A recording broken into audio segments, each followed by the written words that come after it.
Hello my friends, it's the Game Boy Geek here. Today, we're going to find ourselves in a very odd world called Oddtopia, and it's protected by a great mechanical toad. Now will we be able to find our way back home with our faithful companion dog Lucky, or will we stay and try to become the great wizard of Oddtopia? Today, we're taking a look at Lucky's Misadventures, a deck building card game for 2 to 4 players that takes 45 to 60 minutes to play, and it's published by Great Northern Games, and this game is on Kickstarter right now. So I'm going to show you how the game works, and then I'll see you on the other side.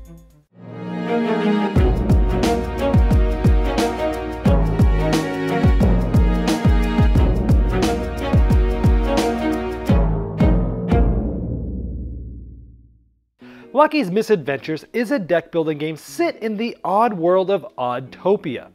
Now the game has some different mechanisms that makes it different from all other deck building games. First, there's simultaneous play where each player is going to play down 3 cards face down, then they'll all flip them up. Throughout the round, there'll be head-to-head challenges depending on which cards you and your opponents picked. There are different fate cards that come out each round that allow you to trigger different abilities depending on which cards are out there and which cards you play. You'll be building cool steampunk machines that give you strong abilities and lots of points at the end of the game, and you'll be turning in different junk card combinations in order to build those.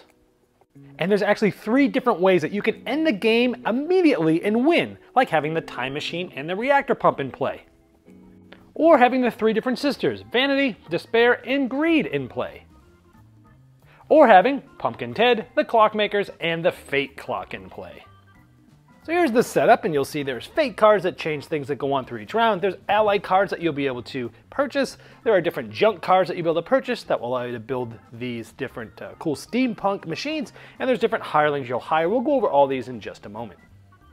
Now each round goes through 5 different phases. The first phase is the Feed the Toad phase. Whoever was first player would have this card, and based upon the 3 fate cards that came out that specific round, each one of these icons means you'll pass this to the left. So you're not quite sure who will be the first player, but this will tell you who to pass it to. That will be the first player, and that will be important for the later on phases. Now each player is going to start with 11 cards. They'd be kept secret from other players, but typically you're going to have the Scarecrow, the Lion, and the Tin Man, and a Lucky card. All of those are the same for every player, and then each player will also get to select one of the hireling cards that they'd like. They'd shuffle their deck up and have a draw deck at the beginning of the game. So each player will draw 5 cards from their deck, and during the play phase, they will play down 3 of those 5 cards face down, because this will happen simultaneously. Now here we have 2 players. They've each played their 3 cards face down. Now normally these cards would be in front of each of the players, not really stacked like this, but for the video I'm showing you this for clarity. So once they've both selected their 3 cards, they would all be simultaneously flipped. Now once every player has flipped up their cards, we go to the action phase, starting with that start player.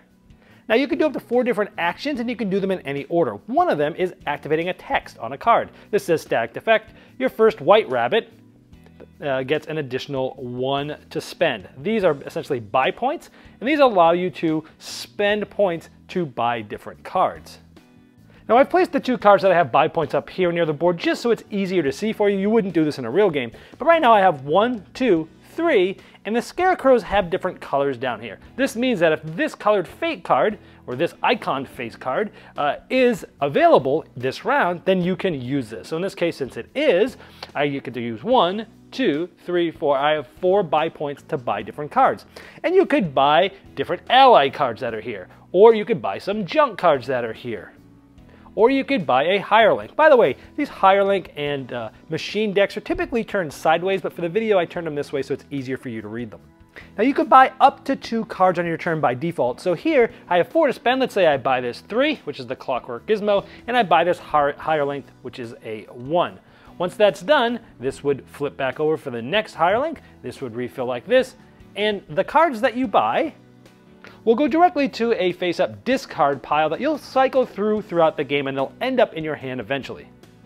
Now another possible thing you could do on your turn is building a machine, and different machines use different things. So this one, the Mech Dragon, needs a reactor pump and a luminous ether. If you had played both of those rounds, you could trash those cards out of the game in a trash pile and then get this. But you're not limited to what's on top. In fact, anything in here you can get, but this tells you all the different things that you need in order to get those. And the last possible thing you could do on your turn is basically end the game by winning by escaping from Oddtopia immediately. And you do that by building the time machine, which is using the time machine and the reactor pump in the same turn. Or having the three sisters, Greed, Despair, and Vanity, having played on the same turn. Or activating Pumpkin Ted, because he's discovered how to operate the Great Mechanical Toad. And you'd need Pumpkin Ted, the Clockmaker's Hireling card, and the Fate Clock Machine. Once that active player's taken their actions, it would then go to the next player clockwise. Once all players are done with their actions, you go to the next phase, which is the challenge phase. First, we do a Tinkerer challenge. Tinkerers are essentially anything that has this Tinker logo on it. You'd add up the points between what you have out and everybody else. Now, whichever player has the most Tinkerers by all of the players gets to get a free junk card. Now, if a player won that challenge by only 1 point, like we had seen in our example, it's a minor victory and they get to get one card that can be bought for 5 or fewer. So they could have bought this or the reactor pump. However, if they had won the challenge by 2 or more Tinker points, they could take any of the cards, even this very powerful flux capacitor. Now, if players are tied for the most in this challenge, then all the players tied are able to get one of these cards. You go in turn order from whoever's first, and each player has to grab the lowest one that's available at that time, and these always refill as soon as somebody takes them. And after that Tinkerer challenge, there is the Wicked challenge, and that's whoever has the most of these witch hat icons. And the winner of that player gets to get the card from the Maven Bank, which are these allied cards here. Same things apply whether they won by 1, they get the you can buy one 5 or less, or if they won by 2 or more, they can get any card from there. Same rules as the Tinkerer challenge. After that, you go to the discard and draw phase, where you discard the 3 cards you played. Now remember, you drew 5 cards at the beginning of your turn, you have 2 left in your hand. You can decide to discard these now or not keep them in your hand. Either way, you're going to draw back up so that you have 5 cards from the top of your deck to begin the next round. And if you didn't have enough cards to draw back into 5, you would shuffle your discard deck, make that the draw deck, and draw back up so you have 5. Now the game can last, if it runs the full length, to 14 rounds, because at the end of this round, these cards will be discarded and 3 new ones will come out. This deck will end up being depleted at one point, you'd shuffle all the cards, you'd go through this deck again, and once it's depleted a second time, that will be the end of the 14th round. If you've gotten that far, without somebody winning immediately from one of those win conditions, you'd go to points. And points are in the bottom right, you'd add them up. Whoever has the most, if the game ended at the end of the 14th round, would win, and there's 6 different levels of tiebreakers if there's a tie. But don't forget, during the game, immediately if someone's able to play one of those 3 end-game conditions, they would win the game immediately. Now that you know how to play the game, let's look at some of the other cards in the game. These are all the different machines that you can build by discarding those junk. Like the time machine, this is one of those possible end-game conditions that you could win by if you play the reactor pump along with this. You have Tiny Tin, which allows you to acquire the lowest cost junk card from the junk bait. Or the dirigible that allows you to view your draw deck and place any card on top and then shuffle the rest. I'm not going to go over all these abilities, but if you'd like, you can pause the video now and read the rest of these.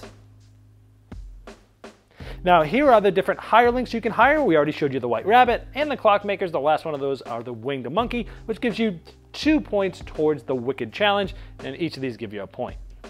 Now, I'm not going to show you all the cards in the game, but here's a handful of the different ally cards that you can get throughout the game. Most of these you'll be buying, and they do different things. Now remember, these trigger depending on which fate cards are out that round, but some of them, like this one, will allow you to draw 1 card, then play another card, or trash a card in your hand, or take a junk card from your discard stack, reveal it, then place it in play or in your hand. Some of them allow you to target your opponent, like you must discard 1 in-play card. However, everyone starts with one of these lucky cards, and these ones, if you have played it that round, you cannot be targeted by some of these effects that people will be trying to do with you. You can pause it here to see the rest of these. Otherwise, let's go to the final thoughts. Now, as you can see, Lucky's Misadventures is not your standard run-of-the-mill deck building game. There's a handful of different mechanisms that really sets it apart. Whether it's the fate cards that change every round and changes which cards you'll be able to activate the abilities on, or whether it's the simultaneous card play of all the players, or whether it's the head-to-head challenges that you'll go through to be able to get more cards, or maybe it's the 3 possible endgame conditions where the game will end right away. So it is different from normal deck building games, and the theme is quite a unique one. And if you're interested in this, I'm sure the great people at Great Northern Games would love your support. I've placed a link below me, and you can click that and go right to the project page.